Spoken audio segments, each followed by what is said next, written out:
nothing I like more than when a new bakkie enters the South African market. Look, okay, they're never ever quite the disruptors I would like them to be.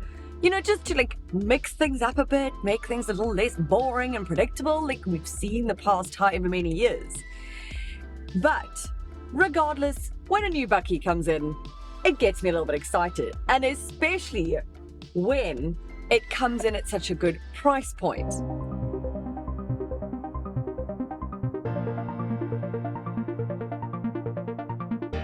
Now I'm driving the Changan, or Changan, however you want to say it. I say Changan. Okay, it might be wrong. Changan. Changan. I'm going with that. This is the Hunter bakkie that arrived last year. Now, I'm in the turbo diesel, and I'm in the four-wheel drive version. There is also a two-wheel drive version. But what gets me excited is the fact that the two-wheel drive model kicks off at just 450,000 Rand. Okay, and then this comes in at 570,000 Rand. That's under 600,000 Rand for a double cab. In what world have we seen that of late? So what do you get for that amount of money? Well, first of all, it's got chrome-plated door handles, it's got functional roof rails, it's got stainless steel side steps as well, and then you're riding on 18-inch alloys. But now, get inside. What I love probably about this bakkie is the fact that it is mostly buttons. The letdown is the touchscreen. I don't love touchscreens, so it doesn't bother me. But what's worse than that is the fact that it doesn't have Apple CarPlay or Android Auto. Not wireless, not plugged in, bugger all, unfortunately, which is a real bummer. The range extender does come with it. The two-wheel drive and four-wheel drive turbo diesel does not. What you do have here is if you click on here, which is Cell Connect, it takes you to where you can scan, or you just download a third-party app, and then it sort of mirrors the screen, which for some might be enough, actually. But your climate control are buttons, everything. You've got a volume knob.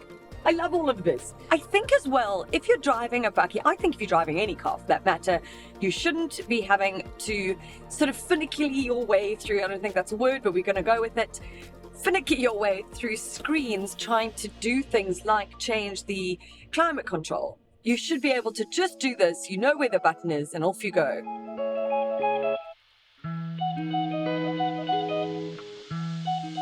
So the engine is a 2-litre 4-cylinder turbo diesel. It's got 110 kilowatts of power and 350 newton meters of torque. Now, I know you're obviously like, that's not very powerful, and it's not. It's not going to match the likes of the other sort of top three there who are sitting at 500 newton meters, etc.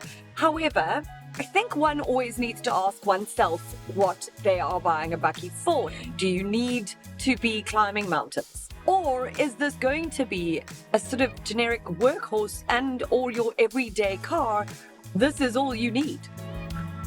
From a safety point of view, it's got 6 airbags, ESP, it's got a reverse camera, it's got park distance control, keyless entry, keyless stop start. It's got USB ports, unfortunately only A-type, not C-type ports here, but that's okay for some. Hill start assist, etc. So you are sort of covered from features and safety point of view. The claimed fuel consumption is 9.1 litres per 100 Ks. I think that's pretty good. I think you're going to see a reading of between sort of 9.7, 9.8 maybe. Again, not too bad for this segment, really. You've got a ground clearance of 226 millimeters. Payload is 1,000 kilograms.